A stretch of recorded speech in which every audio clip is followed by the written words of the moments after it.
Bien,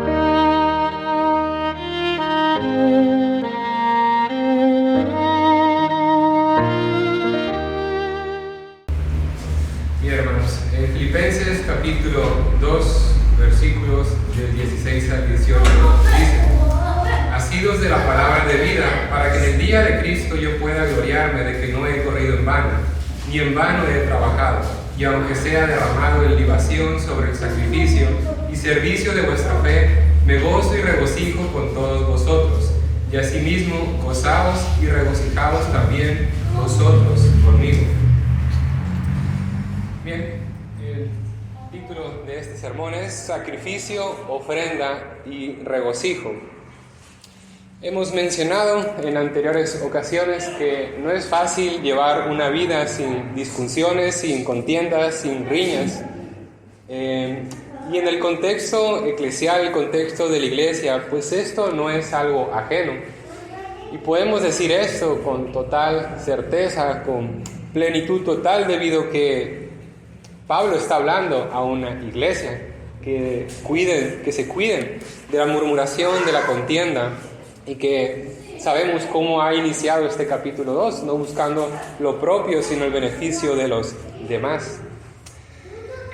Y llevar una vida sin discusiones, sin contienda, ser irreprensibles, pues es una poderosa forma de manifestar a Cristo ante un mundo de pecado.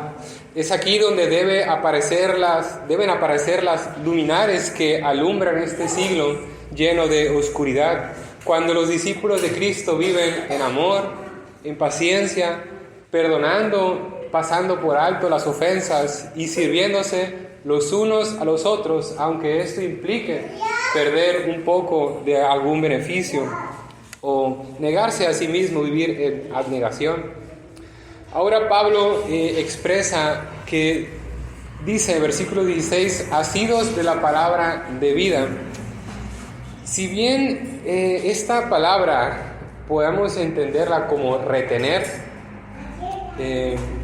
y eso es importante entenderlo, es importante lo que dice Pablo, retener, para que nosotros podamos conducirnos de acuerdo a las condiciones que él menciona que debemos de vivir. Pues es importante que aprendamos y retengamos la doctrina que nos ha sido traída desde lo alto, esa palabra que también ha venido a morar con nosotros, que se ha encarnado, ese verbo encarnado que vivió y murió para favorecer a pecadores como nosotros. Debemos retener esta palabra como ha expresado el salmista en 119:45. Lámpara es a mis pies tu palabra y lumbrera a mi camino. ¿Cuán necesario es llevar una lámpara cuando sabemos que esta tela oscura llamada noche cae? Y si nos encontramos en un lugar a las afueras de la ciudad donde no hay pues esos estímulos, esas luminares, que cuando está todo completamente oscuro, que quizás ni siquiera podemos ver nuestra extremidad izquierda o derecha, en esas circunstancias, cuán beneficioso, cuán bueno es contar con una lámpara, no solamente para detectar nuestras extremidades como mencionaba, sino también para conocer nuestro entorno e identificar cuál es el camino que debemos de tomar. En esas circunstancias, en ese ambiente donde hay una oscuridad total, la lámpara lo es todo para nosotros.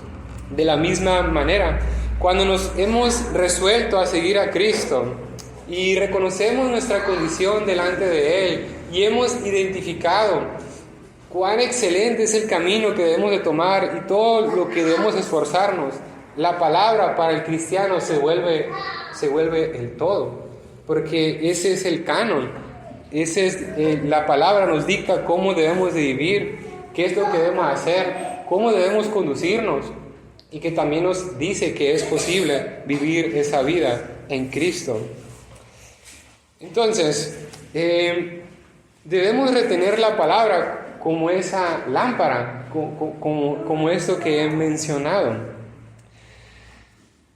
Ahora, sabemos que que sabremos que una persona retiene el Evangelio, esta palabra de vida, cuando activamente también se ocupa de que otros se acerquen al mensaje de salvación. Reconoceremos que un hombre ha experimentado los beneficios de esta luz, de esta lámpara, cuando se ve manifiesto, cuando expresa con su andar el deseo de llevar a otros a la luz. Lejos estará su conducta, como los conocidos fariseos que al ver la luz del mundo andar, no quisieron seguir esa luz, sino que buscaron por todos los medios posibles apagar esa luz. Sin embargo, hubo otros que fueron sencillos, que se despojaron de sí mismos, que contemplaron esa luz y buscaron no solamente ser ellos mismos discípulos, sino que buscaron que otros se volvieran discípulos, que conocieran esa luz. Tenemos numerosos ejemplos en las Escrituras a personajes que quizás eran cuestionables para algunos. Recordaremos que en aquellos tiempos el papel o el rol de la mujer era visto de una manera muy despreciable. Y tenemos el ejemplo de la mujer samaritana, como el Señor Jesús no le negó el privilegio, el don de tener comunión con esa luz, de tener comunión con esa palabra de vida. Esta palabra de vida encarnada sabía que venía a todos a pregonar el mensaje de salvación. Y esta mujer samaritana, como he mencionado, lejos de responder como estos fariseos, como estos hipócritas, como estos hombres religiosos, como estos hombres que creían ser luminares, pero no eran verdaderos luminares, eran falsos. Esta mujer samaritana, sin importar los desafíos, sin importar las circunstancias que le acompañaban, se ocupó genuinamente porque otros conocieran del que se hablaba que habría de venir. Así nos dice Juan capítulo 4. Entonces la mujer dejó su cántaro y fue a la ciudad y dijo a los hombres: venid, ved a un hombre que me ha dicho todo cuanto he hecho. ¿No será este el Cristo? Entonces salieron de la ciudad y vinieron a él. Aquí vemos que esta mujer ha retenido la palabra y la ha comunicado a otros. Encontramos en el libro de los Hechos que después que el ángel del Señor liberó a Pedro y a los otros apóstoles de la prisión en Jerusalén, les mandó: id y puestos en pie en el templo, anunciad al pueblo todas las palabras de esta vida. Más tarde el mensaje que Pedro llamó después, en 1 Pedro 1:23, la palabra de Dios que vive y permanece para siempre. Si yo digo que he recibido la palabra de vida, si yo digo que realmente retengo esa palabra, se va a hacer manifiesto al comunicarlo a otros, al expresarlo. No necesariamente estando delante de una iglesia, no, sino que vemos en la sencillez, en la cotidianidad, como esta mujer samaritana, que en cuanto recibió el mensaje, en cuanto entendió la doctrina, en cuanto la abrazó, fue a comunicarla a otros. Ella está cumpliendo con retener la palabra, se ha hecho de ella y la expresa. Así que podemos interpretar aquí que el apóstol está animando a sus amados filipenses, a su audiencia, a sus lectores, a que vivan ofreciendo la palabra que han creído en medio de una generación maligna y perversa. Él dice: asidos de la palabra de vida. Eso significa llevar a la práctica. Y como he dicho, aunque es verdad que no todos hemos sido llamados a ser grandes predicadores o reconocidos evangelistas, la demostración de ser hijos de Dios, como ya hemos expuesto, irreprensibles, sencillos, sin mancha, puros, auténticos, ¿sí? La demostración de ser hijos de Dios sí es una responsabilidad que conlleva cada creyente desde el primer día que ha sido llamado. No todos seremos grandes predicadores ni grandes maestros, es más, no todos llegarán, aunque sea un maestro muy modesto, muy humilde, muy sencillo, ni siquiera llegará a esa posición. Pero eso es tan cierto como el que todos hemos sido llamados a la demostración de manifestar esta palabra. Todos poseemos tal responsabilidad. En el prefacio de su libro, El Testigo, así lo titula el escritor W. Chamber, menciona lo siguiente, cito: la misión principal de un hombre no es la de ser un testigo contra algo. Testigo, en el sentido en que estoy usando la palabra, es un hombre cuya vida y fe son de tal forma una sola cosa. Es decir, lo que está comunicando aquí, y es lo que Pablo nos está queriendo dar a entender, es de que tú debes conducir tu vida. Yo debo tener un estilo de vida de manera que sin que yo tenga la oportunidad de hablar, mi conducta refleje esos principios, ese canon. Que sean una sola cosa. Esa es tu fe, lo que tú crees. Voy a ver tu vida. ¿Hay una armonía o hay una discrepancia? Yo veo una brecha o veo una sola esencia, que es algo inherente, que es propio, que está dentro de. ¿Sí? Yo no puedo separar a esta persona de la honestidad. Es tan honesta. Yo no puedo separar la curiosidad de los niños, porque todos los niños son curiosos, ¿no es cierto? Yo no puedo separar la emocionalidad, la expresión de las niñas, por ejemplo, son muy expresivas las mujeres. O yo no puedo separar el ser tan racional de los hombres, porque está muy vinculado a ellos, ¿sí? Bueno, de la misma forma, yo no puedo separar, ¿sí?, esos principios bíblicos de esta persona, porque son uno solo. Es más, yo conozco más de la Biblia por lo que esta persona representa en su diario vivir, que por lo que toda mi vida he escuchado, ya sea en algún video o alguien que le ha enseñado. Es que esta persona realmente se conduce como dice vivir, y cuando falla, yo veo que se arrepiente, se duele, ¿sí? Hay una congruencia. No es perfecto esa persona y nunca lo va a hacer, pero hay una congruencia que está intentando amoldarse a eso que esa persona cree. De esta forma, cuando somos congruentes con esto, pues vamos a decirle, facilitamos las cosas, le damos razón a Dios, ¿sí? Que Dios a cada cristiano le ha dado un don, le ha dado una habilidad, le ha concedido algo con lo cual servir a la iglesia, a Él mismo y al mundo, con el propósito de proveer luz a una zona de oscuridad espiritual. Como hemos dicho, vivimos en un mundo hundido en tinieblas. Dios selecciona a los cristianos como bombillos de luz incandescentes y los coloca en lugares claves para que resplandezcan, iluminen y disipen estas tinieblas. Ese lugar es nuestro punto específico de testimonio, ¿sí? Ya sea nuestro hogar, nuestra comunidad, nuestra área de trabajo, donde sea. Cuando la iglesia se conduce de una manera en armonía, de acuerdo a lo que enseña y de acuerdo a lo que vive, estamos agradando a Dios, porque estamos dando este testimonio de manera activa, sin siquiera a veces tener que abrir la boca. ¿Sí? Es algo que se emite de manera natural, no tiene que articular palabras, sino que su mismo testimonio manifiesta eso. Todo eso, hermanos, debemos entenderlo como asidos de la palabra de vida. La palabra de vida, si yo digo conocerla, si yo digo que la estudio o que la enseño, ¿sí?, pues debo manifestar esto en mi diario vivir.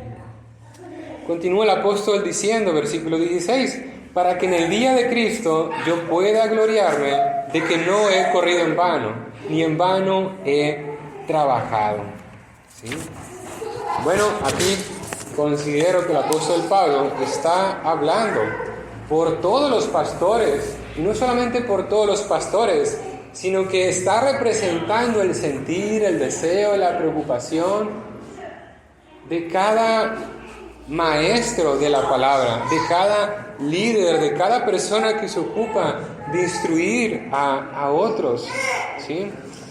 El deseo de Pablo es culminar su carrera, su trabajo, ver esa obra consumada, pero él no la quiere ver terminada solo porque ya terminé y ya me voy, no, él quiere que esa obra consumada, terminada, sea aprobada Este es el fundamento, la base de su gozo, de su alegría. Ese es el motivo para regocijarse, que he terminado mi obra, mi quehacer, pero que ha sido aprobado.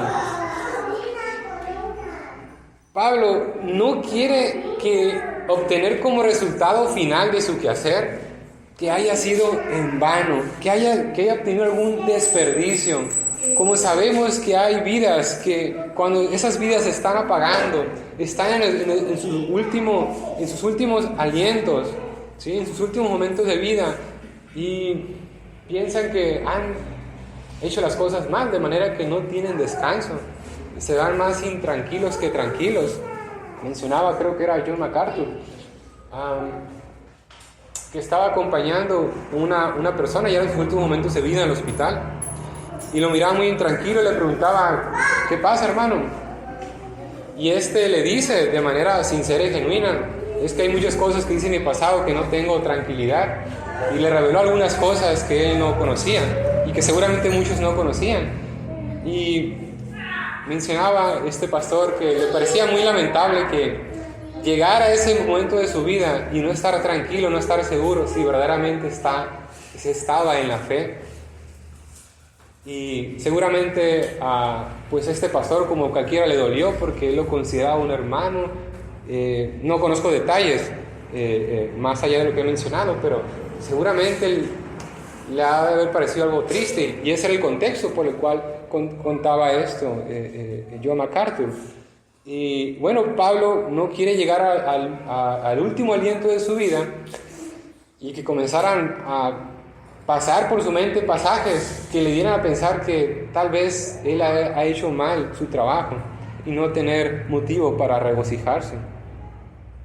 Lo mejor que podemos hacer, amados hermanos, es que cada creyente se ocupe fielmente por practicar las verdades de la palabra que han sido expuestas aquí por nuestro pastor, que todo lo que ha predicado se ha esforzado por enseñar, que nosotros podamos con nuestro testimonio comunicarle, no de palabra, sino con nuestro testimonio, decirle: pastor, no ha corrido en vano, no ha trabajado en vano, pase lo que pase, todo lo que ha hecho ha sido bueno. Es responsabilidad de la iglesia reconocer a los que trabajan entre ellos y los presiden el Señor y amonestan, según 1 Tesalonicenses 5:12.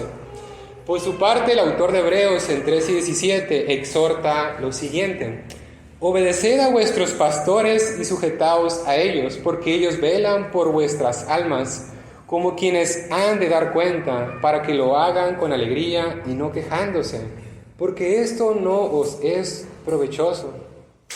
Nuevamente reitero, en otra exhortación, en otra parte de la palabra, dice en tercera carta de Juan 4: no tengo yo mayor gozo que el oír que mis hijos andan en la verdad. El mayor gozo de cualquier pastor, de cualquier fiel siervo de Dios, es que su rebaño viva de acuerdo a lo que ha enseñado, de una manera piadosa, que viva en armonía. No tienen que ser perfectas las ovejas, porque nadie va a ser perfecto, el pastor tampoco es perfecto, ni la manera de enseñar nada es perfecto, pero que se vea que están dando pasos, que orientándose de acuerdo a lo que sabemos que deben de ir, que cada día se estén amoldando más a ello, de manera que cuando, en algún momento pues los líderes van a faltar, ¿verdad? De manera natural, pasarán los años, no estaremos aquí, y que esté o no esté el pastor o el líder de la iglesia, y como Pablo ya lo exhortaba a los amados filipenses, en mi presencia, conmigo o sinmigo, como han dicho por ahí, ¿sí? La iglesia ande, la iglesia camine, la iglesia esté movilizando lo que sea que tiene que estar trabajando, que la iglesia continúe funcionando, aunque no esté la cabeza por un tiempo. La iglesia prospera, hermanos, y sabemos que está fuerte, cuando sin importar las circunstancias, cada quien desde su puesto, desde su lugar que Dios nos ha colocado allí, estamos cumpliendo con nuestra función. Ahora citaré algunas palabras de algunas personas que es importante mencionar. Un famoso evangelista dijo lo siguiente: por mucho tiempo el patrón aceptado fue que el laico ore y espere que el ministro evangelice y cumpla con todas las tareas del ministerio. Después, el crecimiento de las organizaciones en la iglesia condujo a otro patrón, es decir, mutamos del patrón que acabamos de mencionar al siguiente. Ahora el laico ayuda al pastor a evangelizar, y si bien este ha sido un adelanto oportuno, aún no llega al ideal neotestamentario, puesto que en términos de evangelismo el antiguo patrón no funciona. No es suficiente que el laico ore y espere que el predicador gane las almas perdidas. En este caso, predicador, hablamos del pastor. Ni aun que le ayude un poquito o un poquito más a hacerlo. No, este modelo tampoco es el correcto. El correcto es el siguiente. La fórmula apropiada, prudente y bíblica es que el ministro ayude al laico a evangelizar. Es decir, pues lo que se ha hecho aquí, ¿verdad? Lo que usted ha vivido. El pastor va a enseñar a la iglesia, le va a instruir, le va a dar las herramientas necesarias para que estos vayan afuera a evangelizar. ¿Sí? Y esto es común en las iglesias, lo vemos. Por lo general el pastor no es quien va a las calles a evangelizar. Eso no es apropiado. El pastor debe estar, ¿qué debe estar haciendo? Estudiando la palabra durante la semana, orando por ello para predicar con poder el día domingo, ¿sí? Y el resto de la iglesia sí es su responsabilidad estar evangelizando, ya sea que vayamos a las calles o bien en su cotidianidad, en su vida diaria lo esté haciendo. Hablando de este tema, ha dicho otra persona, en lugar de multiplicar el número de oyentes, el evangelismo trata más bien de multiplicar el número de testigos. Y lo hace al ayudar a cada creyente cristiano a participar en el empuje evangelístico de la iglesia cristiana. ¿Cuál es la esencia de esto? Lo mismo. No va el pastor allá. Lo puede hacer, sí. Lo puede hacer de vez en cuando, pero eso no es la tarea más importante, ¿sí? Lo más importante de aquí es que el pastor va a ayudar a equipar a la iglesia para que pueda cumplir con esa función. ¿Sí? Eso es lo que debería estar ocurriendo. Así que ahora la pregunta obligada, hermanos, es, pues, ¿cómo nos fue esta semana o la semana pasada evangelizando a otros? La siguiente pregunta es, ¿cuál es el plan que tenemos durante esta semana? ¿Cuál es el número que nos hemos puesto para predicar el evangelio esta semana? ¿Ya tenemos listo un folleto o tal vez alguna línea que en la conversación nos dé cabida a ello? ¿Estamos trabajando para que cuando estemos confrontando a la persona sepamos cómo dar defensa? ¿O bien ya sabemos cómo responder a aquel que no es soberbio sino que es humilde? ¿Y cómo aplicar la gracia de manera apropiada? Porque a veces podemos aplicar más la gracia o la ley, ¿verdad? De acuerdo a cómo responde la persona. Sea cual sea la situación, se está examinando, está buscando perfeccionar esa forma en la cual evangeliza, está orando más por esas almas, ¿sí? Eso es parte de reconocer en nosotros si verdaderamente hemos tomado la palabra y estamos obrando, ¿sí? Les pido, hermanos, que no descuidemos esta responsabilidad que tenemos cada uno de nosotros. Ahora bien, por otro lado, esta expresión que dice el apóstol, el mismo versículo 16, que para que en el día de Cristo yo pueda gloriarme de que no he corrido en vano. ¿Sí? Esta expresión, no he corrido en vano, por la selección de palabras que hace el apóstol, numerosos comentaristas creen que el apóstol Pablo se está refiriendo, ¿sí?, al ejercicio que tienen los atletas en los Juegos Olímpicos. En aquellos tiempos, pues en las ciudades griegas era común encontrar los campos de entrenamiento, o lo que era en su tiempo, pues gimnasios de esos tiempos. Las personas se entrenaban pues con el propósito de cuando se celebraban los Juegos Olímpicos, bueno, pues competir. La afición por este deporte pues realmente era muy reconocido, de manera que cuando se llegaban a celebrar venían personalidades de toda clase, poetas, personas socialmente pues de la más grande élite, gobernantes, etc. O habían atletas los mejores reconocidos. Era tan prestigioso, tan importante este evento, este deporte, esta práctica, que incluso cuando había guerras en pueblos, dos naciones estaban peleando, pues se daba tregua, había un cese de la guerra para poder participar y celebrar esos Juegos Olímpicos. Así de importante era esto. Entonces, Pablo era consciente de esto, reconocía muy bien este fenómeno social que ocurría. Algunos creen que probablemente Pablo asistía a estos eventos, o quizás lo siguiente, yo voy más a lo siguiente. Pues Pablo, como un buen evangelista, como un buen esclavo de Cristo, como un buen servidor de Cristo, él aprovechaba esta aglomeración de personas para predicar el evangelio, para comunicar las buenas nuevas de salvación, ¿sí? Entonces, se cree que Pablo tenía muy presente, ¿sí?, estos eventos, estos atletas. Cuando menciona esto, no he corrido en vano, y en otras ocasiones también lo ha mencionado o lo expresa.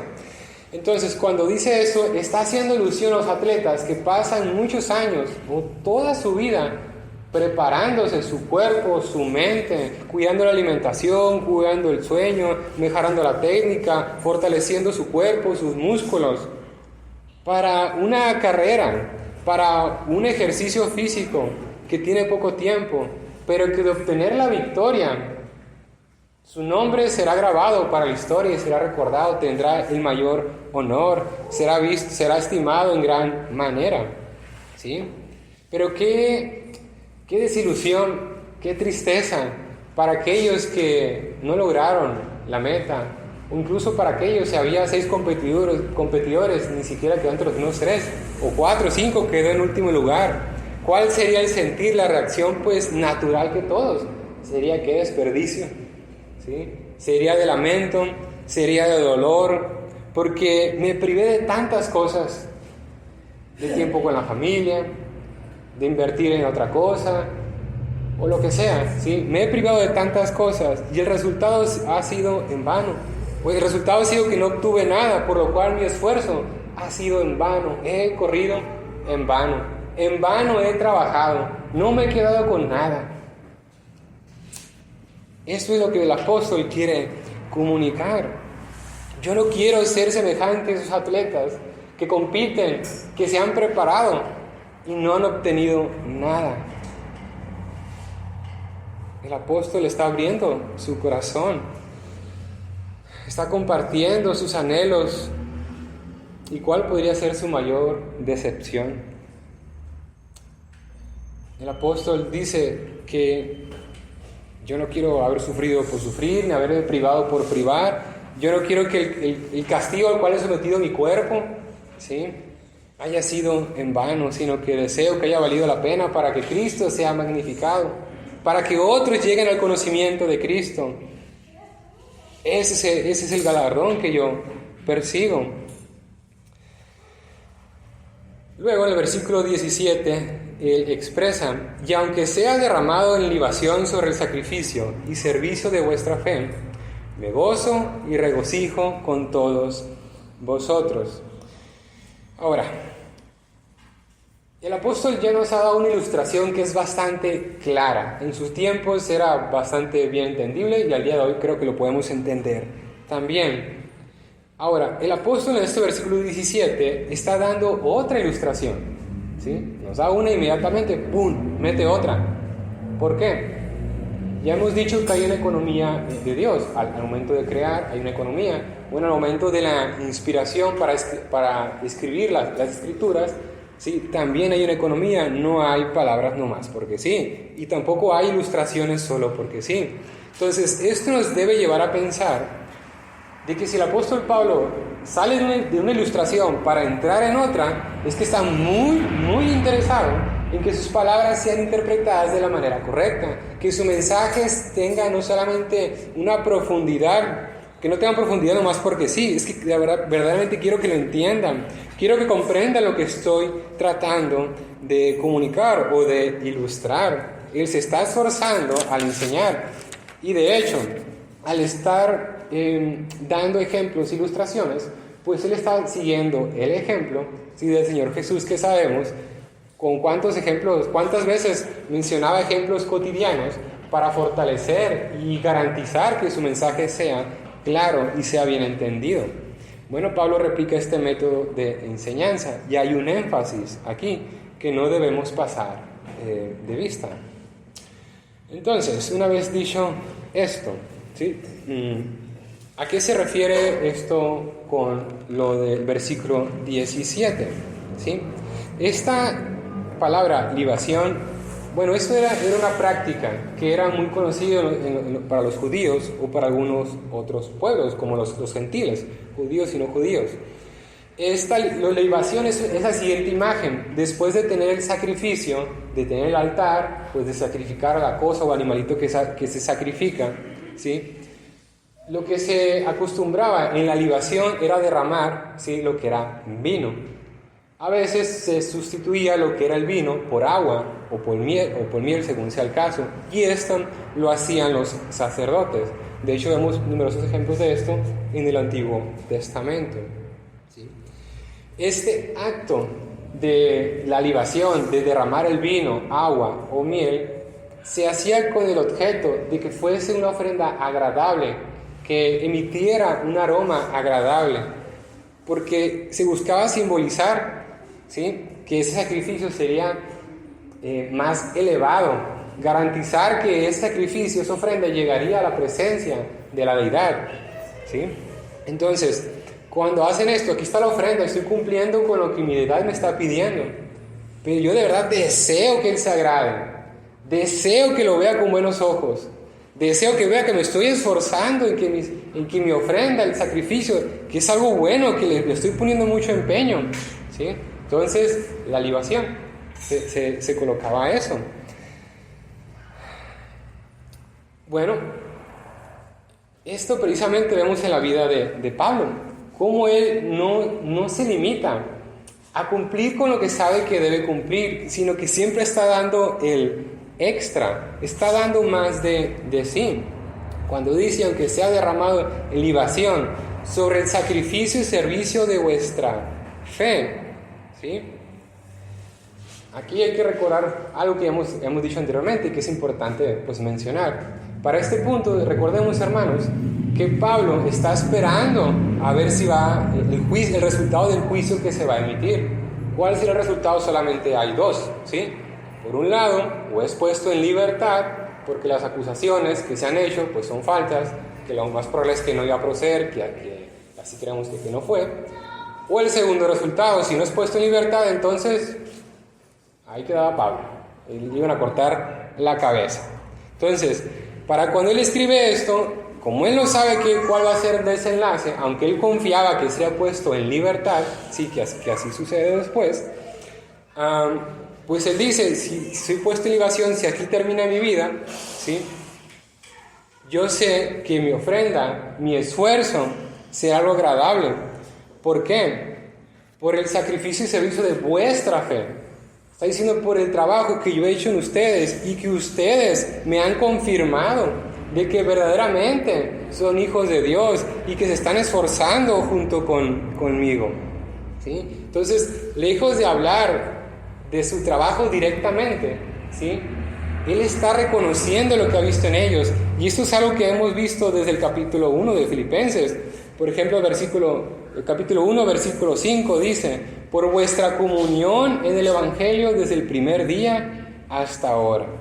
Luego el versículo 7 nos dice que ellos han participado en la defensa y confirmación del Evangelio. Versículo 9, que vuestro amor abunde aún más y más, es decir, el amor que ya conozco quiero que abunde más, ¿sí? Está reconociendo estos atributos en ellos. Versículo 19, porque sé que por vuestra oración, que está comunicando que el apóstol Pablo sabe que ellos oran y que lo tienen presente a él en oración. Y nos vamos al capítulo 2, versículo 12, que les dice: como siempre habéis obedecido, no como en mi presencia solamente, sino mucho más ahora en mi ausencia, ¿sí? Y vemos cómo continuamente el apóstol Pablo comunica, reconoce acciones que ellos han tenido, ¿sí? Y como dice el versículo 6 del capítulo 1 de Filipenses, que el apóstol Pablo confía que la buena obra que ha iniciado el Señor la terminará, ¿sí? Él está confiado en esto.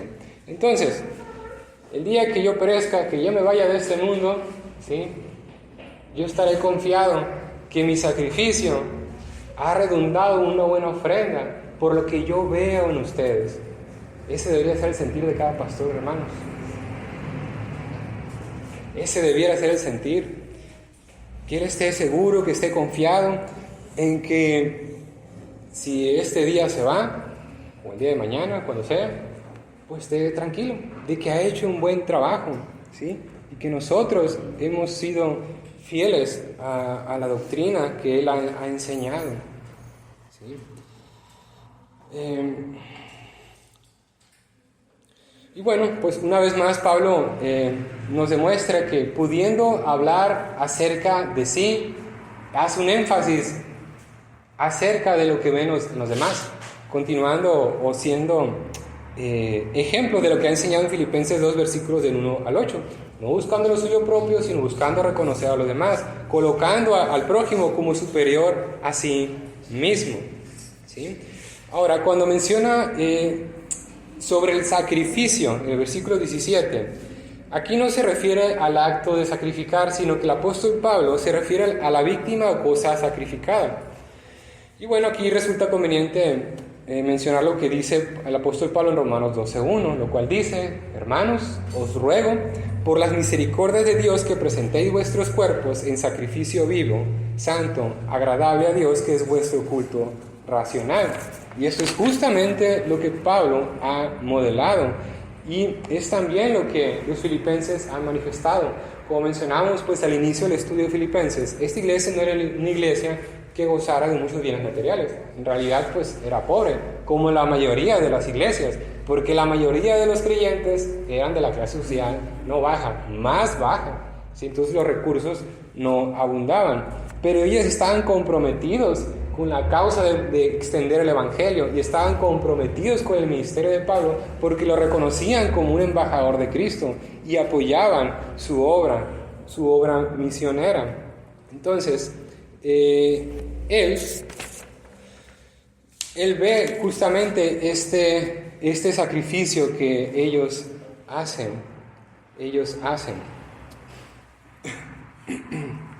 Entonces, para este punto quizás ya comienza a razonar por qué el título del sermón: sacrificio, ofrenda, regocijo.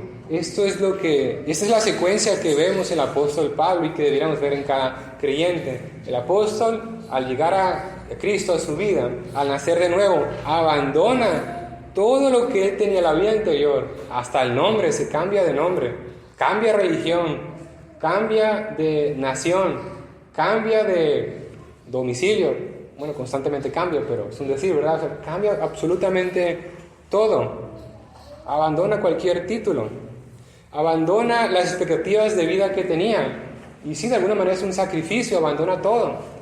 ¿Para qué? Para trabajar en la ofrenda que yo debo demostrar. ¿Y cuál es mi ofrenda? Ustedes, dice Pablo, ustedes son mi ofrenda.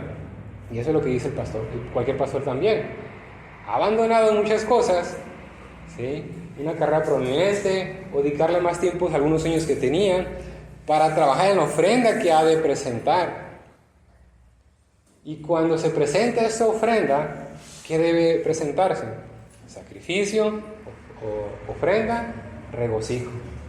Y esto es lo que destila Pablo: gozo, regocijo, alegría y contentamiento. Esta secuencia, como he dicho, es la que cada cristiano debe ver manifiesta en su vida. Si esto no se está presentando, hermanos, o no es muy frecuente, tampoco digo que todos los días y todo el tiempo debe presentarse, pero sí de alguna manera debe estar por ahí, pues algo no está bien. Pablo recibía cualquier circunstancia adversa sin queja, tampoco lo tomaba como un pretexto para contender, sino todo lo contrario. Él buscaba cómo regocijarse, él buscaba detrás de cada circunstancia algún propósito, y que eso no estorbara el motivo para tener gozo y alegría. Por último, él menciona la palabra servicio. Esta palabra originalmente se empleaba para describir o para manifestar el servicio de un ciudadano con respecto a su país. Posteriormente el uso cambió y se dirigió u orientó al ámbito religioso con la finalidad de describir funciones pues, religiosas, sacerdotales o bien funciones de adoración a una deidad. ¿Sí? Cuando Pablo está diciendo esta palabra, lo que le está comunicando a sus amados filipenses es que ustedes son adoradores como yo. Ustedes también ministran la palabra. Ustedes son verdaderamente creyentes. Todos ustedes, mis amados, son verdaderos servidores, yo lo sé. Está una vez confirmando que son verdaderamente servidores, que también deben gloriarse junto con Él. Y esto entra en armonía con las siguientes palabras. Él dice que esto que acaba de mencionar, lo que ha visto manifiesto en ellos, dice, me gozo y regocijo con todos vosotros. Esto tiene que ver con algo, esos hechos que son objetivos, que son realidad, ¿sí? Que no son percepciones, le llevan a experimentar, es decir, a un sentimiento, algo subjetivo. Yo me siento gozoso, yo experimento regocijo con todos vosotros, yo me alegro con ustedes. Este gozo no es individual, no es aislado, sino que es de manera colectiva, sino que se comparte, ¿sí? Es algo que está experimentando, es algo que verdaderamente siente. Y cuando llega al versículo 18, ¿sí? Aquí no debemos de confundirnos. Lo anterior, como acabo de decir, es lo que está experimentando, lo que siente. Es algo subjetivo. Y en el 18 dice, y asimismo viene una exhortación. Gozaos y regocijaos también vosotros conmigo. Yo me alegro por lo que veo en ustedes, lo que siento. Pero ahora los exhorto, les mando, es un imperativo, ¿sí? Casi lo está obligando, diciendo, así gozaos y regocijaos también vosotros conmigo. Es una ordenanza. ¿Por qué era necesario que Pablo dijera eso? Bueno, pues recordar que la iglesia de Filipos envía a Epafrodito con Pablo para apoyarle, ¿sí? Por las necesidades que él tuviera, que Epafrodito le pudiera apoyar. Ellos estaban preocupados por él cuando saben que está encarcelado, porque pues ¿quién se va a poner feliz en esa situación? También se preocupan porque si ellos reconocen el ministerio de Pablo, que debe llevar el evangelio a todas las naciones, pues está comprometiendo ese objetivo, y es algo que les duele también a ellos, porque están comprometidos sí con Pablo, pero mayormente con la causa que está por encima de él.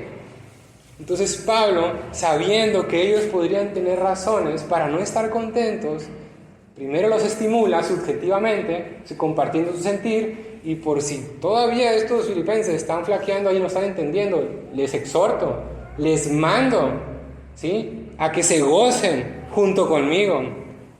¿Y qué está diciendo Pablo? Yo no soy un hipócrita. Este gozo, esa alegría no es fingido, es genuino, es auténtico. ¿Y cómo sabemos eso? Por todo lo que ya hemos explicado. Desde el capítulo 1 vemos que él está contento, está agradecido, ¿verdad? Por ejemplo, ¿qué dice en el versículo 3, capítulo 1? Doy gracias a mi Dios siempre que me acuerdo de vosotros. Desde ahí comienza su gratitud, su alegría, su contentamiento, no hay queja, no hay murmuración.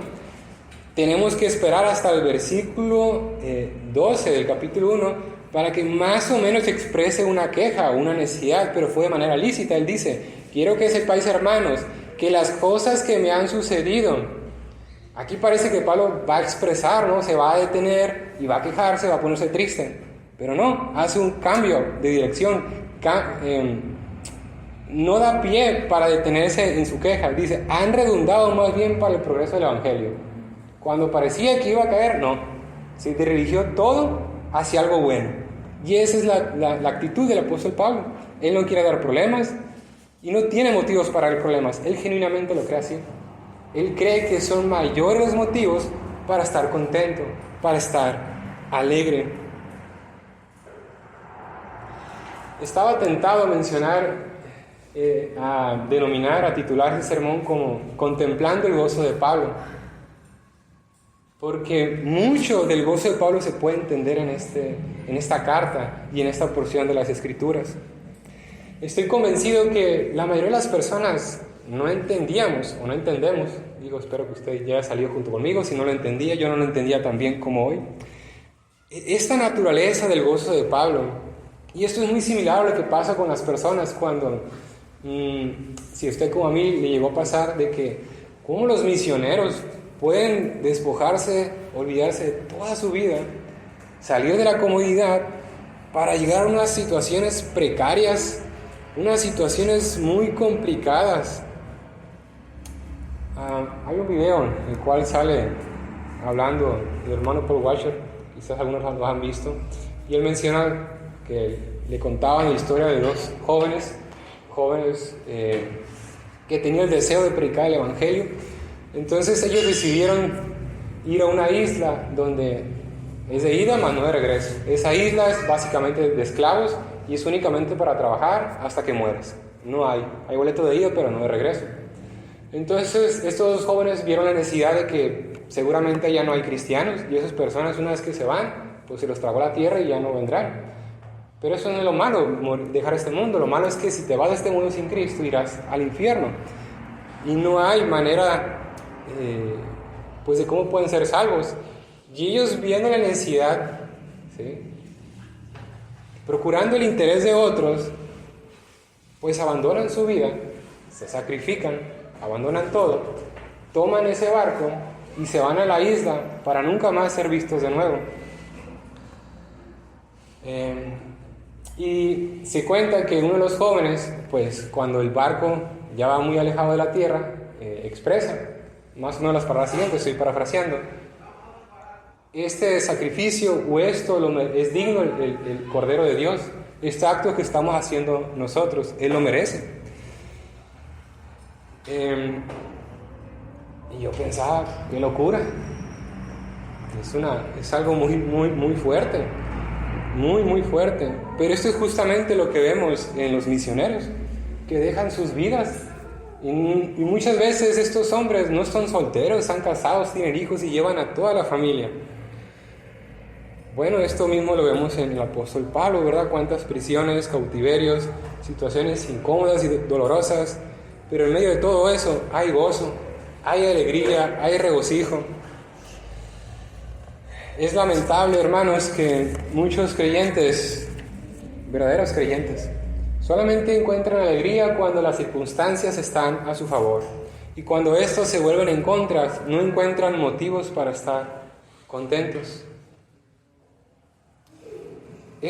Esta cosmovisión, esta manera de pensar es lo que impide que podamos darle el peso, la dimensión correcta al gozo de Pablo. Es lo que entorpece que podamos entender, comprender la naturaleza de su alegría. Necesitamos meditar más en estas cosas para poder, así como Pablo, contentarnos en medio del sacrificio que lleva una ofrenda y que eso conduce a regocijo. Hechos capítulo 5 nos habla de estos hombres, de la actitud de Pedro y los apóstoles, los discípulos, que después de haber predicado en el nombre de Cristo, ser llevados al concilio, ser aprisionados, pues salieron de allí. ¿De qué manera? ¿Con qué actitud? Salieron gozosos de haber sido tenidos por dignos de padecer afrenta por causa del nombre de Cristo. El servicio abnegado por Cristo es un sacrificio solo en el sentido de ser una ofrenda a Dios. ¿Cómo es esto? Bueno, viene una persona en el Antiguo Testamento, pone su corderito, su animalito, y es un sacrificio.